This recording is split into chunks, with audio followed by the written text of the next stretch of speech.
story we've got facts and figures for, because that's an insinuation and allegation. These are substantiated facts the government itself has come out with. We've got the list, I've got the documents with me. There are affidavits that politicians have filed in which people like Sanjay Nirupam, Ramdas Kadam, they're all saying, Shishir Shinde, they're all saying on these affidavits that they're needy, they're poor, they can't afford these houses on their own, and therefore they need to be allocated these houses from the discretionary quota, while people who are genuine applicants wait. Now we're throwing open our telephone lines. Our first caller is Bharat Advani. He joins us from Pune. He's viewing the story tonight and he wants to speak to our politicians and to each of you who are watching this broadcast this evening. Mr. Advani, what do you have to say about this Maha property scam that Headlines Today has broken? First of all, I want to tell you, I want to ask that why they should be allowed to sell the flat after even 5 years or 10 years.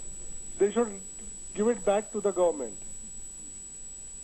Second is that if they have done something wrong, then they should be prosecuted.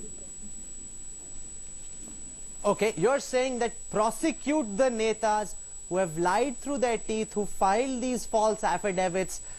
Is that at all possible, Rahul Navrekar? Would you support it? It's highly unlikely to happen because the beneficiaries are the netas. So who will prosecute them? Surely it's a bit too much to expect Ashok Chavan or any of the other chief ministers who've been guilty to actually prosecute their colleagues who've misused this scheme. You don't need to do anything out of the way. There is a clear provision in law. If you file a affidavit that is false, you can be criminally liable for that. So I think that there is enough provision in law to deal with such cases. If at all there is anyone who's filed a false affidavit, there are provisions in the Criminal Procedure Code, the IPC, which can be dealt with. So I think it's for us, it's for the authorities to bring on record that a false affidavit has been filed, and then accordingly action can be taken for cheating under 420. So there are enough provisions in law. Okay, Narayan Vadmare was apparently allocated a house as well. He hasn't got it so far. He's highly agitated. He's joining us from Mumbai and wants to make his point. Mr. Vadmare, go on. What happened to you? What do you have to say? Hello. Yeah, go on. You're live. Hello. Can I request you to turn the TV at the background off, please, and tell us. I have been allotted the flat on sanction was given on 18/8/89. Okay. Under the clause of 3.2 freedom fighter quota. Correct? Okay. Yes. That time my serial number was 2600. Okay.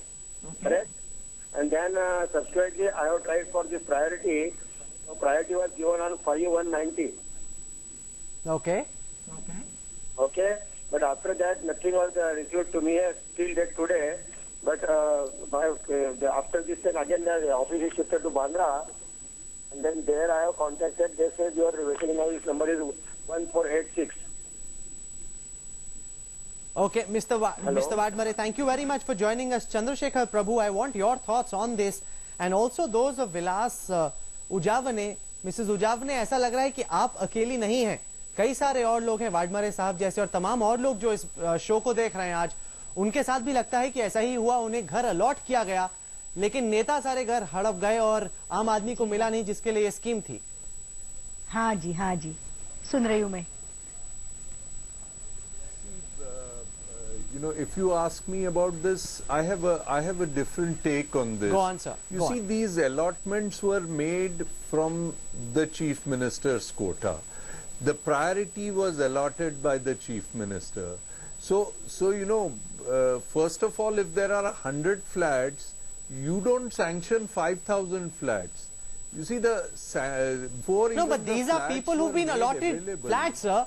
These are people who, like Mrs. Ujavane, like Mr. Vadmare, who've been allotted houses way back in 88, 89. They've got letters from the government saying they've been allotted these houses. Please understand, I know the process of allotment. You see, when there are 100 houses built under the urban land ceiling, 5 houses come for allotment. But they don't allot 5. They allot 5,000 and issue letters to people and then wait for the houses to be ready. That's how the scheme works. I'm quite aware of how the scheme works. I've been effectively following the scheme and finding out why the people have been this thing. The letters of allotment have nothing to do with how many flats are generated. So if the 5% of the flats are say 100, you would give 2000 allotment letter. And even when the allotment letter is given, you know the person who gives the letter is quite sure that these flats are never going to be made also.